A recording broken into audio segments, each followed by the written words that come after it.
For those of you who are here for the first time or may not know, you might be curious how we came about for this lecture series. A number of years ago, one of our alums was describing how much he appreciated the various guests that we had, particularly in the 80s. We used to get lots of funding from the NEA and other state agencies, and there's always somebody here every other week or so. And he bemoaned the fact that it couldn't happen anymore because grant funding no longer existed.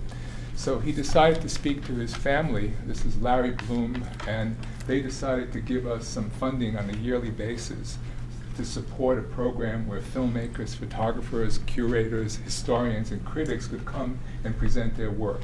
So this is the 13th year, and we hope to continue it for many, many years to come. This evening's program was initiated by Meredith Lackey and Jennifer, who run a program, a student-run program called Necro Cinema, correct? And they are curating programs throughout the year. So this evening is going to be introduced by Christoph Cox, where are you? Right here, one of our colleagues, who will introduce this evening's guest. I'll say only a few things by way of introduction, because Peter has asked me to be quick, and I know the long introduction thing, but I am going to say a few things. Peter studied painting and sculpture and eventually film at the San Francisco Art Institute, and I think you see that kind of history in his work. He paid his way through art school working on ships as a merchant seaman, working one semester at sea and one semester at an art school. He's produced more than 20 films, portraits of cities and landscapes and seascapes and waterways. His work has been shown at major museums all over the world and at festivals in the United States and Europe. It's appeared in 4 Whitney Biennials. In 2008, the Museum of Modern Art in New York gave a retrospective of his work. He's received grants from a slew of places, good foundations like the Guggenheim, National Endowment for the Arts, Rockefeller Foundation, and other places. He's taught filmmaking at Hampshire, Harvard, SUNY Purchase, and Bard College, where he's now chairman of the Film and Electronic Arts program. Please welcome Peter Hutton. Thank you, Christoph. That was really nice. I never have too much to say initially. It's like, this is a long film. This is actually the longest film I've ever made, which is 60 minutes, and it's silent. So, within about 10 minutes, some of you will be asleep, which is, it's okay. I always tell people to relax and kind of let the breath out. And if you go to sleep, it's okay with me. But I just want people to relax. And essentially, you get to go on a little trip. The film starts in South Korea in a large shipyard, one of the biggest shipyards in the world. And then we take a trip. The first section is 20 minutes, and then we take a trip across the North Atlantic on a big container ship, and that's about 20 minutes. And then we go to Bangladesh, and we watch a ship being dismantled on the Bay of Bengal in a city called Chittagong. So in some ways, it's like a travel log. So like any good travel log, you want to kind of relax and enjoy the trip. Afterwards, I'm happy to answer questions and talk to you. Christoph is right. My background was initially in painting and sculpture. In the late 60s, I got really interested in film, not so much with the idea of making films, but to use film sort of as a medium. And I think of the films that I've made since then as sort of like just these very visual sketchbooks. I often don't even think of myself as a filmmaker in the sort of classical sense of making films, because they're really just observations. They're sort of notes on looking at things that interest me in the world. So they're very simple, nothing too complicated going on. So enjoy yourself, and as I said before, I'd be happy to, if you're still awake, answer some questions afterwards. So enjoy, and thank you again. This is a lovely place. I was here in 1974, and I have no memory of what was there in 1974, to tell you the truth. It was a kind of a blur, but I remember the students were fantastic. I really loved Hampshire. And it was only a year, but it was a very memorable year, so it's nice to be back. Okay, I could tell you a little story about this film. was hoping to wait till after it was done. But essentially, because I used to work on ships, I've always been in love with the sea and the whole kind of maritime culture. And when I was 18, I went to sea and shipped out and did it roughly for a period of about 10 years. And I'm always looking for an excuse to go back to sea. So I read this amazing book about 6 or 7 years ago called The Outlaw Sea by a writer named William Langweis, who's an editor for a writer for the Atlantic Monthly, I believe. And it was a beautiful kind of contemporary survey of maritime culture. And it ended on a chapter on a subject called shipbreaking, which is the sort of salvaging of these huge modern ships in Bangladesh. And I read this, and I'd known about Bangladesh, and I'd known about Chittagong. And so I wrote him a letter, and I said, listen, I used to work on ships, blah, blah, blah. I'm interested in making a film about shipbreaking.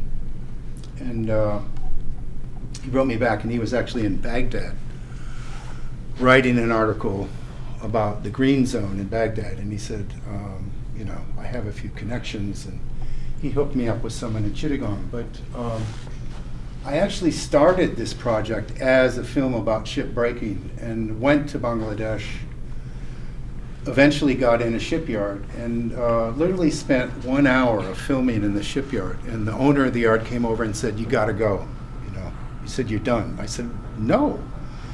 I said, I've planned to be here for several weeks, and this is just the first day. And he said, you're done.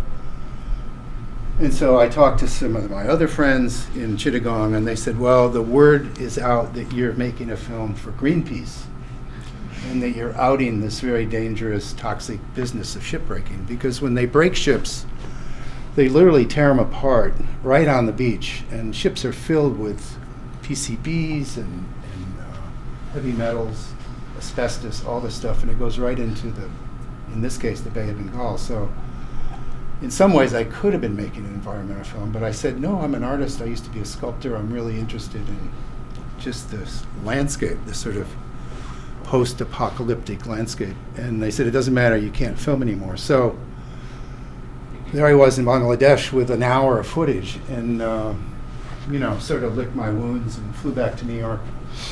And my wife said, well, don't be discouraged. Why don't you just make a bigger film? Why don't you do shipbuilding, to go with the ship breaking? So I thought, well, that's not a bad idea. So the next summer I went to South Korea, where the film begins, and shot for 2 weeks in the shipyard. And then I thought, oh, I've got to go back on a ship. And so I booked myself on a contemporary container ship. Like when I was working on ships, container ships didn't exist, because they didn't really come about until I think the mid-'80s. And I'd been done with my business at the sea. So I was fascinated by the idea of even going on a container ship. So I bought a ticket on a ship that was going between Montreal and Hamburg. And so this is the middle section of the film. So it's one of these projects that started out kind of as a disaster.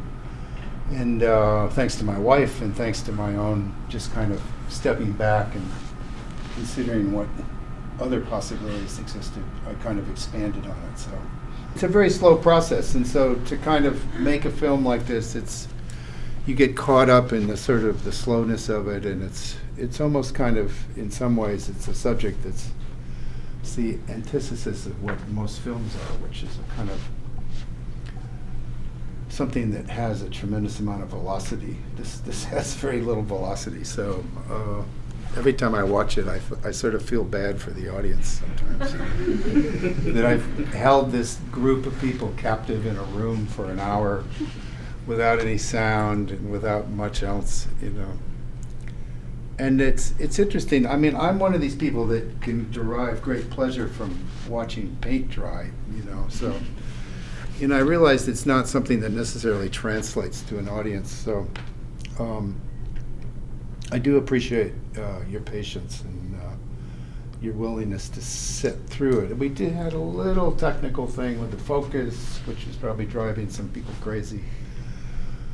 but it's something about film these days. It's like it's very hard to get it exactly right, and I don't want to blame it on anything other than just to sort of, we seem to be in this real transition into this other language, this digital language, and film is kind of it's losing out in some ways. So anyway, but I don't want to go down some sad road about my own Jurassic life. I'm more than willing to answer any questions, and I don't want to keep you here longer than you want to be here, so we don't have to go crazy in this question and answer thing. Yeah, Abraham. Yeah, can I start?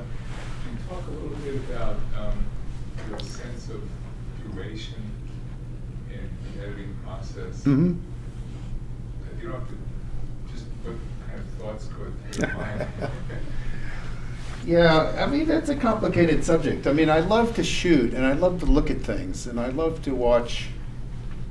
You know, I like the idea of giving the viewer time to kind of look at everything and then maybe see something else as well. But the longer I make films, the longer the films are becoming. So my sense of duration gets longer and longer and longer, and it's almost as if I feel like I'm fighting this battle with the collective attention span of the human race, and trying to get everyone to slow down and to kind of look at things. And the struggle is in actually providing people with interesting things to look at for this long duration. And I shot all this on a 60mm camera, an RES, just an electric camera, and I used 100-foot loads. So every 3 minutes I would put in another roll of film. And in some ways I keep thinking as a roll as a single shot, even though there are many shots that are much less than 3 minutes, of course. But it's interesting how cameras can kind of determine your sense of duration. And like a lot of the students here that have worked with a Bolex, I started working with a 16mm wind-up camera that had a duration of 15 feet. You wind it up and shoot it, and that was it. And then you had to wind it up again, and often you would start a different shot because you didn't really want to continue the same thing unless it was a completely different angle. But there was something about that camera determining, for me, the duration of how I make films.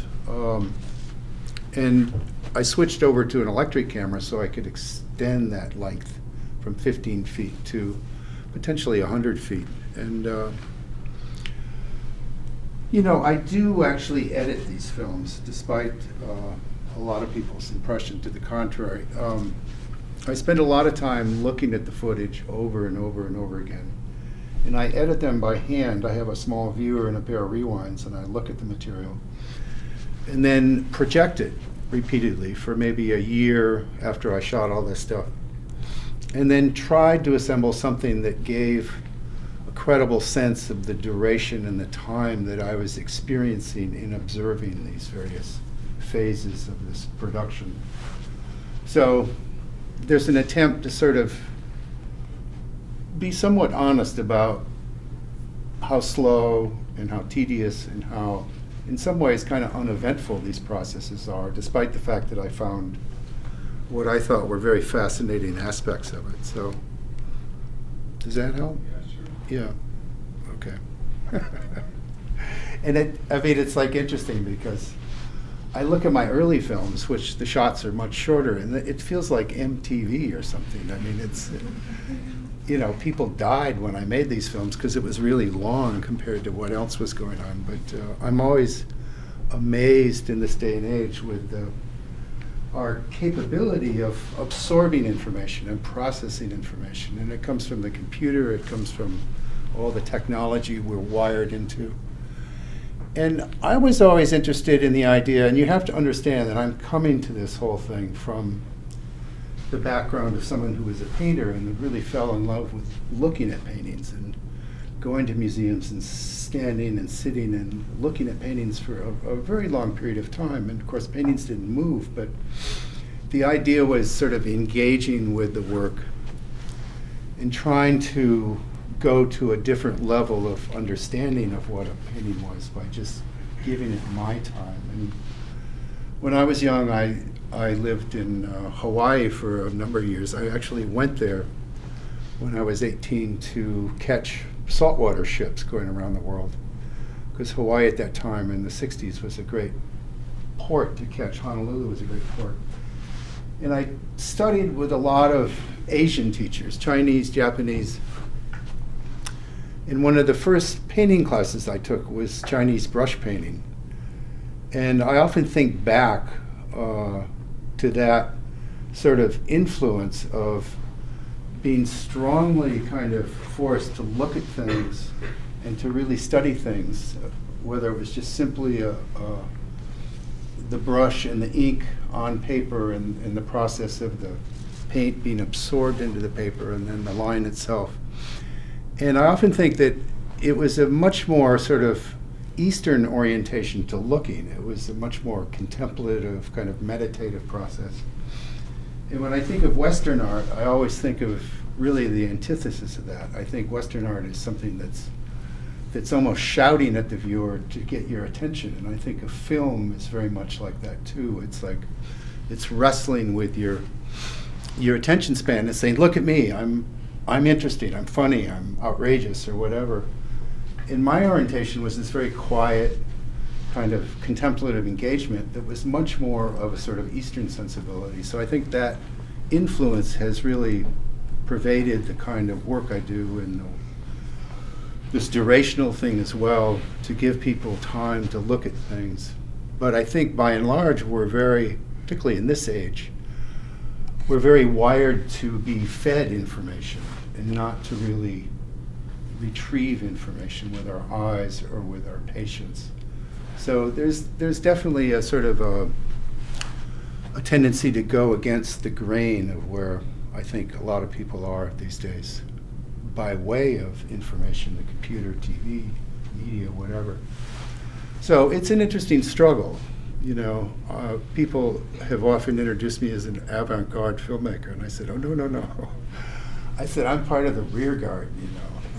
I'm trying to take film back to its origins, you know, back to the first films, where the idea of the moving image in itself was a phenomenon, a kind of an amazement to the viewer. So anyway, that's a long spiel on some of the things I think about making films. Yes? How important is the content of what you're photographing versus this process of looking? It's important. This is actually the first sort of almost narrative film I've ever made, where there's actually a sort of a backstory to this whole thing.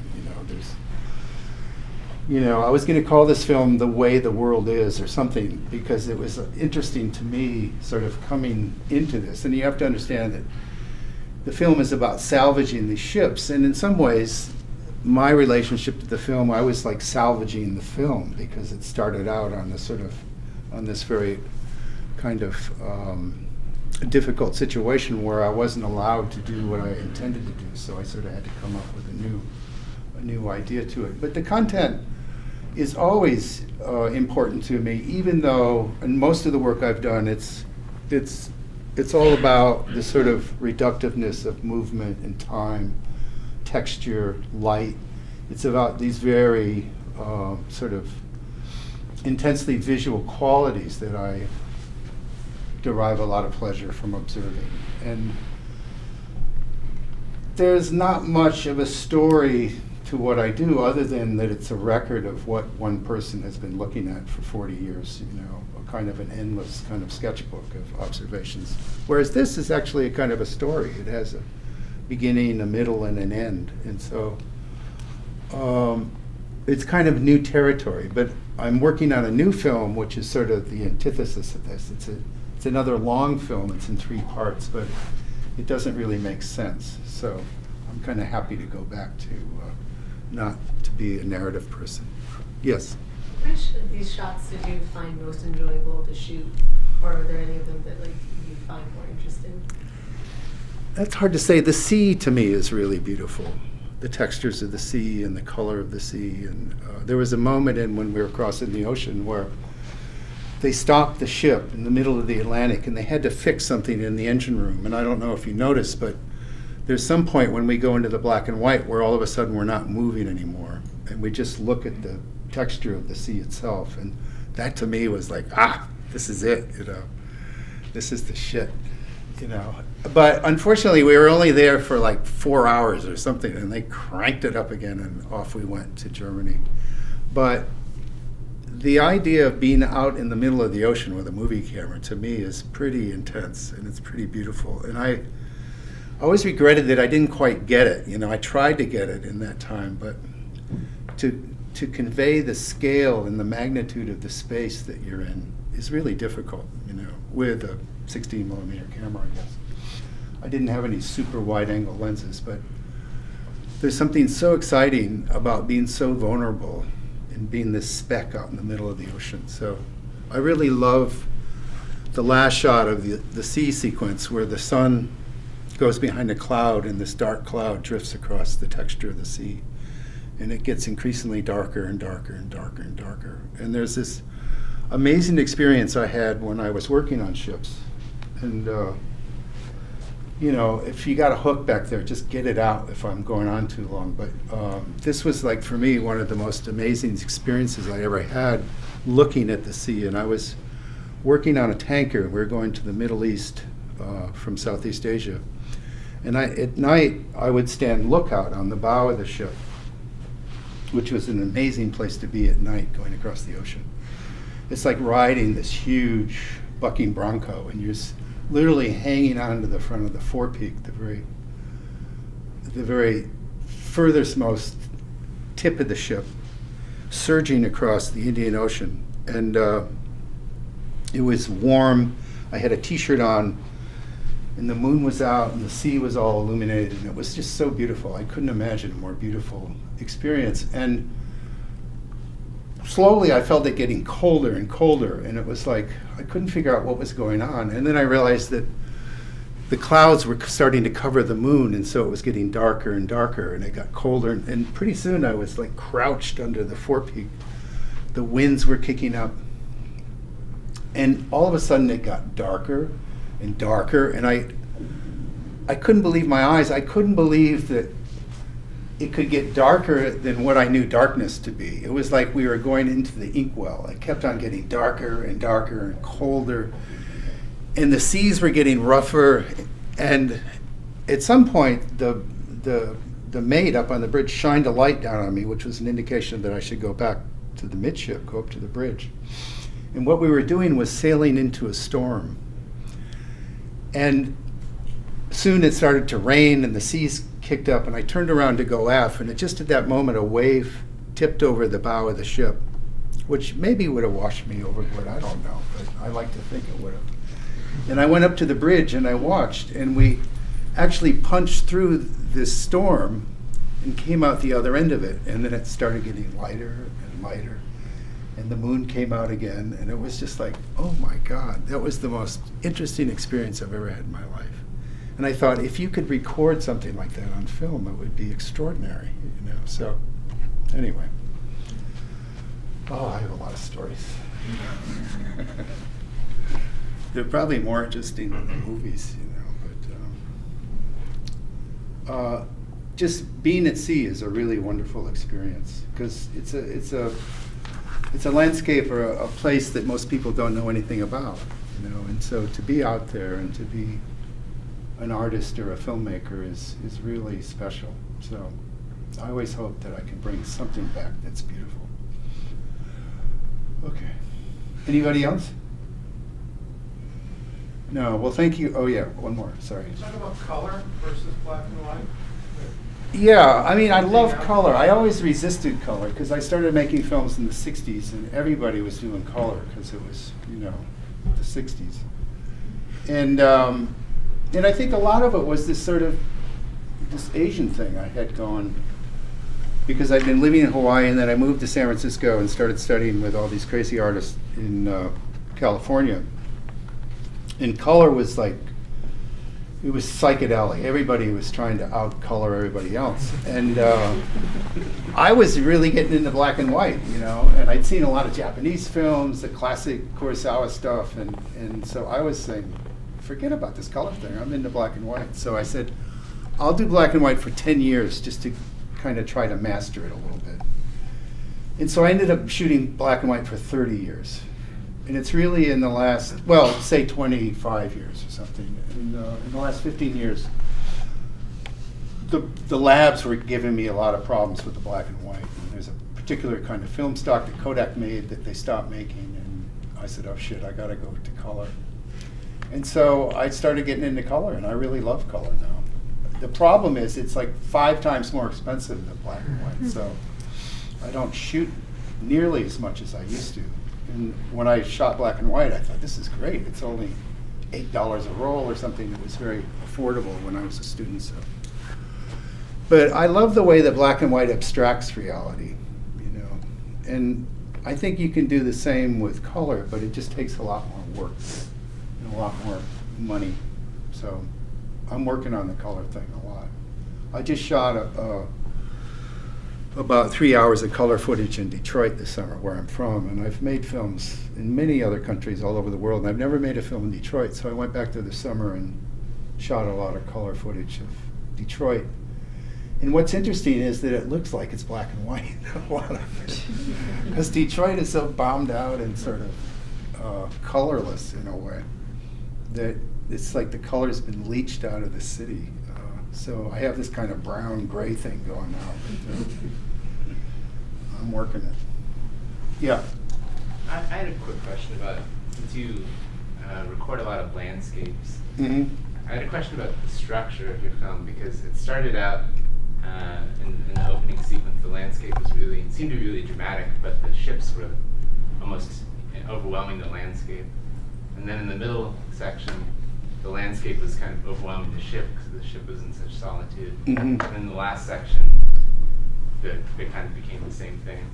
And I was wondering how much does that, I know that you were talking about how the structure of the film was originally following, I mean, how the ships were, you know, at first, you know, constructed, you know, sailed and then deconstructed. Yeah. But does the actual narrative of the landscapes have any decision effect on how you structure it? Not really. No.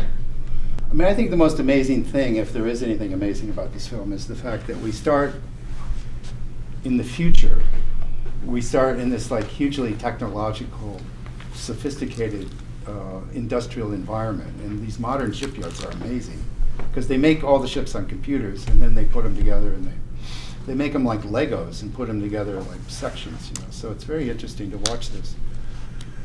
And then we end up on this, what looks like a pre-industrial landscape, you know. So we start in the future and end up going into the past, you know. So I thought that was a really interesting thing that resulted from the linkage of these 3 sections, you know. And it's really, like I said earlier, this is how the world works, you know. We make this incredibly sophisticated stuff, and then it ends up in the third world with some people pulling it apart and flip-flops, you know, killing themselves, dying of cancer because of the crap inside these things, you know, whether it's computers or ships or airplanes or whatever. So it's kind of,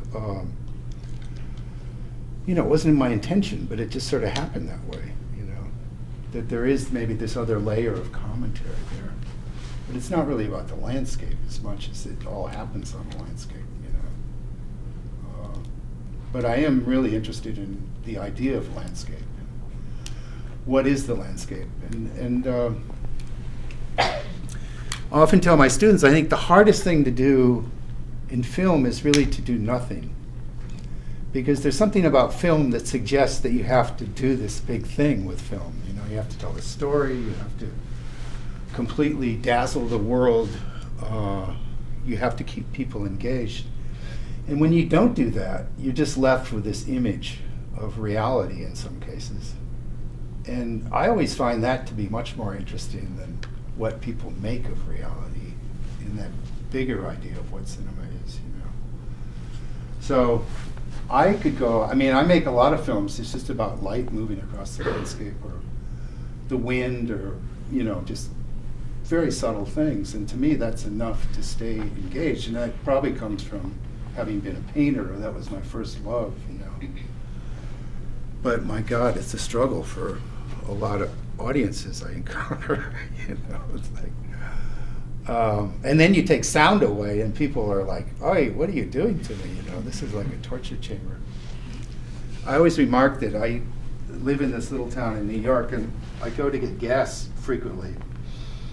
And I'll be sitting there at the gas pump, filling my little Honda, and there's like heavy metal music coming out of the gas pump. You know, I don't know why, but we live in this world where there's so much music and so much sound, and there's this soundtrack. I was in Vegas a couple years ago, and Celine Dion is the soundtrack of Las Vegas. If you're walking down the street, they got her songs piped through all the, you know, the insides and the outsides, and it's like, ah. And I really love silence, you know, and it might be because I spent so many years at sea, and there's a lot of solitude and a lot of silence. And I always said I was a Sunday painter, you know. I'm the guy that goes out when everybody's asleep because it's so quiet and it's beautiful, you know. You can really see things then. So anyway, but that's enough. But thank you so much.